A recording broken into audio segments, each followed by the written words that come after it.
In the remote region of Mayo Kebi, Chad, lies the peaceful village of Fienga, surrounded by dense forests and steeped in age-old traditions and mystique.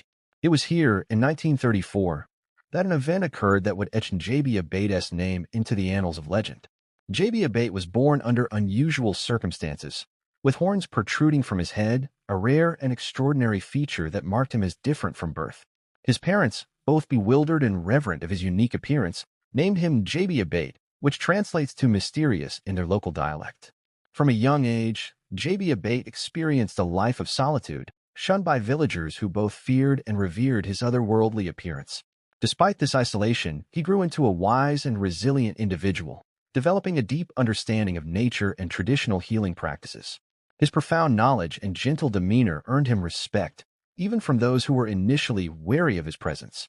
The tales of the horned man living in the depths of the forest reached far and wide, eventually capturing the curiosity of Ghost Freeman, an English explorer and anthropologist renowned for his adventurous spirit and scholarly pursuits.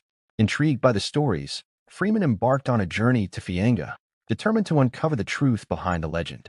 Upon his arrival in Fienga, Freeman immersed himself in the local culture, earning the trust of the villagers through his respectful demeanor and linguistic skills.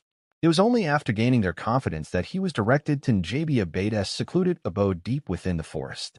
Accompanied by local guides, Freeman embarked on a trek through dense foliage and barely visible trails until they reached a cluster of isolated clay huts.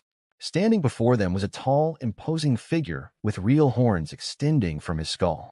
Freeman was struck with a mix of astonishment and fascination as he approached Njabia Bâté, introducing himself and explaining the purpose of his visit.